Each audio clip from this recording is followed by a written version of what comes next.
Hola, ¿qué tal? Saludos, bienvenidos. Vamos a hablar del mercado petrolero por diversas razones. Una, por los precios actuales del petróleo, que hacía tiempo que no hablábamos de que están cayendo mucho y de que están bastante bajos. De hecho, los precios del petróleo están en sus menores niveles en pues, unos 8 meses aproximadamente. El petróleo, el Brent, ha caído casi $30 en lo que va de este año. Y en esta jornada de jueves en Europa está dándose la reunión de la OPEP. Desafortunadamente, por cuestiones logísticas de mi parte, no puedo hacer esta entrevista después de la conclusión de esta reunión de la OPEP, desafortunadamente, pero vamos a tener que hacerla antes y con alguien que sabe mucho, un experto, don Jaime Brito, que lo tuve que ir a pescar hasta Beijing para que nos diera esta entrevista. ¿Cómo estás, Jaime? Bienvenido. Muy bien, Alberto, muchas gracias por invitarme. No, al contrario, buenos días para ti, buenas noches para nosotros aquí en América y gracias por interrumpir un poquito tu viaje para estar con nosotros, Jaime Brito, PFC Energy, compañía basada en Washington, por cierto. Bueno, a ver, yo creo que la primera pregunta, Jaime, desafortunadamente no podemos hacer esta entrevista después de que termine la reunión de la OPEP, en estos momentos debe estarse llevando en Viena a cabo, pero la pregunta,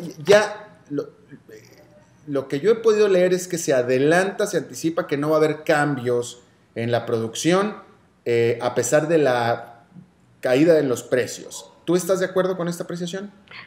Correcto, sí estoy de acuerdo, todavía puede haber sorpresas, pero parece que lo más sensato de parte del país más poderoso y que tiene más producción, que es Arabia Saudita, es mantener los niveles actuales y no anunciar ningún tipo de cambio.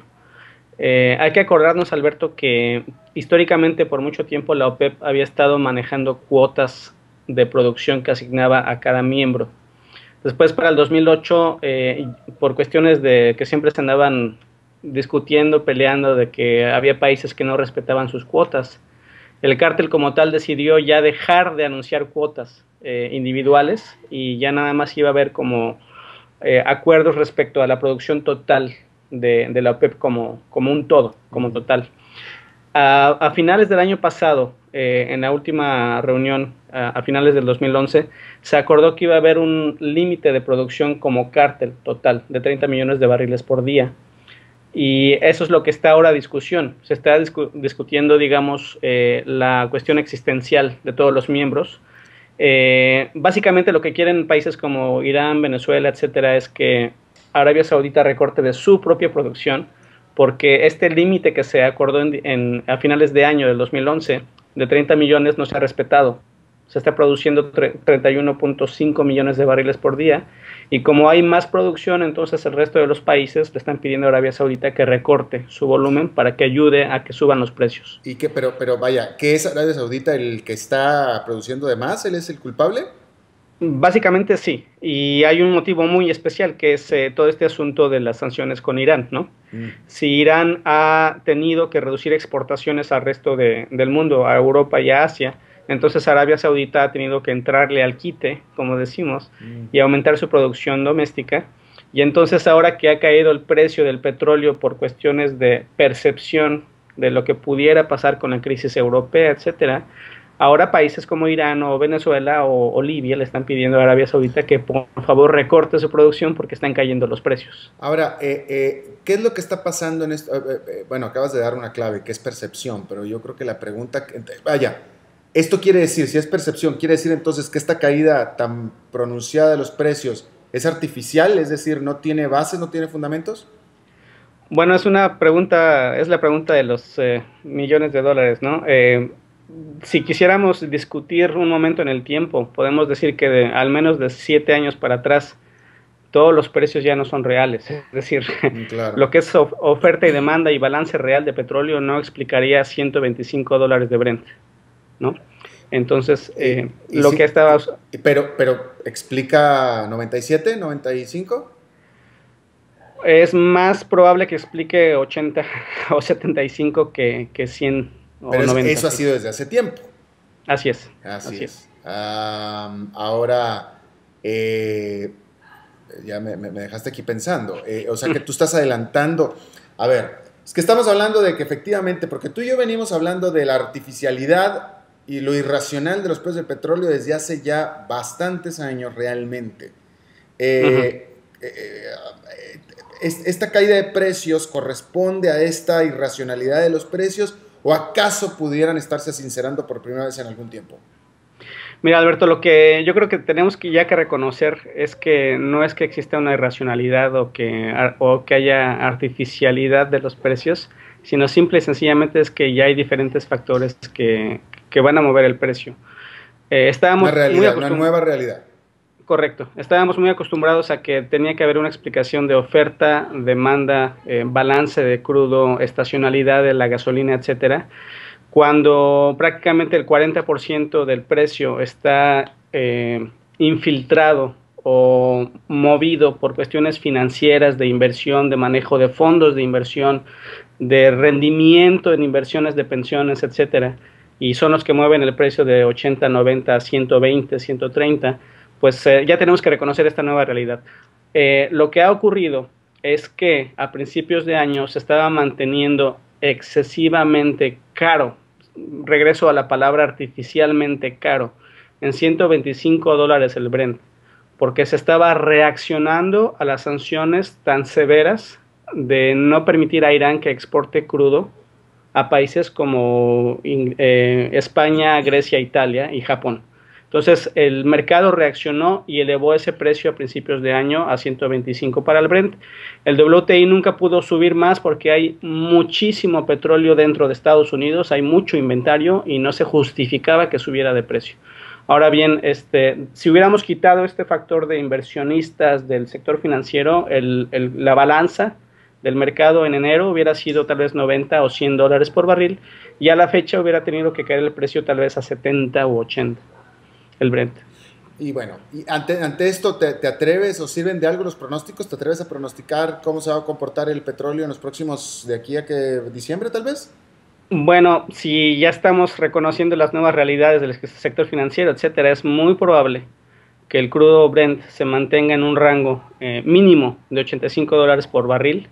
Es muy probable que si baja el precio del crudo Brent por allá, más debajo de los 90 dólares por barril, Arabia Saudita sí tenga que salir y cerrarle a la llave, a anunciar un corte de producción para soportar los precios. A nivel de presupuestos federales, sí es de gran importancia que el crudo Brent no baje de los 90 dólares por barril para países como Venezuela, Arabia Saudita misma, Yemen, etcétera. Entonces sí espero una reacción de Arabia Saudita de la OPEP en total. Ahora, si baja el precio. De todo esto, dijiste...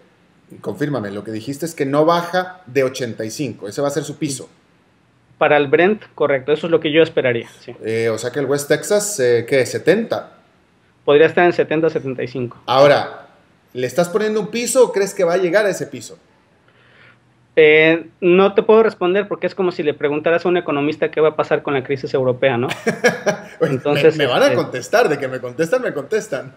Pues de lo que te contesten yo me cuelgo ahí. No, mira, básicamente yo, quisiera ser positivo, no veo una solución en el corto plazo de aquí a diciembre para los dolores de cabeza económicos en el mundo, la crisis europea, etcétera. Entonces, considerando que ha habido crisis en el último año y el precio del crudo se mantuvo arriba de los 100 dólares, es muy posible que el crudo se mantenga entre los 85 mínimo, como piso mínimo, y 90 a 100 dólares de aquí al resto del año. Es decir, lo que te estoy queriendo decir es que aún con la crisis, el crudo se ha mantenido bastante caro y el mundo sigue adelante, ¿no? No estoy ni justificando un precio alto, ni estoy diciendo que la política de los productores sea la correcta, pero parece que el mundo está acostumbrado a un precio del crudo Brent bastante caro, claro, desde mi punto de vista. ¿Hay alguna, fuera de este nivel de precio que sigue siendo caro? Porque digo, hace tan solo unos 6 años, 7 años, 80 y tantos dólares de barril era caro, si tú te acuerdas, ¿no? Pero ya estamos acostumbrados a otras cosas. Pero la pregunta es, en estos niveles de 85, 90 dólares, ¿habría alguna afectación en términos de que las empresas pudieran dejar de explorar o algo por el estilo? No, esta es una súper importante pregunta. Hay mucha producción de lo que llamamos volumen alternativo de petróleo, ¿no? Es decir, hay proyectos como lo que se denomina en inglés shale oil en los Estados Unidos, toda la producción de petróleo canadiense, lo que es la producción salada en Brasil, etcétera. Hay varios proyectos importantes en el mundo que requieren al menos un precio del WTI de $70. Es decir, a la fecha, lo que se acepta internacionalmente como un mínimo para poder hacer inversión en muchas áreas, muchos sectores, es un WTI de $70. Debajo de eso sí podrían afectarse algunos proyectos de inversión en el mundo. Pero no parecía que fuese el caso. Parecería que no. Ahora, hemos estado hablando de la OPEP, por supuesto, pero la OPEP ya no me queda claro si siquiera produce más de la mitad, o si acaso produce poco más de la mitad del petróleo del mundo, pero hay otros jugadores muy importantes que no están en la OPEP. ¿Qué tanto pueden estos echar a perder todavía más, afectar más el precio en el corto plazo por cualquier consideración o por cualquier motivo? Sí, ese es el detalle, que en realidad no hay país en el mundo que no esté produciendo lo más que puede a estos precios, ¿no? Entonces, en realidad, dentro de la OPEP misma, todo el mundo está produciendo lo más que quisiera, lo más que puede, excepto Arabia Saudita, que es el que tiene capacidad ociosa que puede abrir. ¿Y cuál es el precio de equilibrio para los países, para el petróleo latinoamericano? Bueno, dependiendo del país, bueno, y dependiendo de a qué llames equilibrio, ¿no? Desde el punto de vista federal, para controlar la balanza de pagos, el gasto social, etcétera. PFC Energy hace un reporte que se distribuye a todo el mundo por los canales de noticias, etcétera. Dice, por ejemplo, que países como Venezuela o otras naciones necesitan, entre comillas, un precio de cobre de 90 y $100 para poder funcionar efectivamente a nivel federal, ¿no? 90, Ya si hablas... 90, $100 el Brent. El Brent. Okay. Ya si hablas desde el punto de vista de cuánto requieren para pagar los costos de producción, eso ya es otro tema. O sea, los costos de producción de petróleo en América Latina pueden ser $30 o Exacto, pero 40, estamos hablando en el sentido de que los países o los gobiernos se están financiando por el petróleo. Correcto. 90, $100 para Venezuela, dijiste. Correcto. ¿Qué hay? ¿Tienes en la mente sobre México, Ecuador, Brasil? No, bueno, lo que se saca de parte de PFC Energy son todos los países miembros de la OPEP, por lo tanto no tengo números. México no es. Bueno, pues nada más nos queda ver a ver cuál es el resultado de la reunión de la OPEP.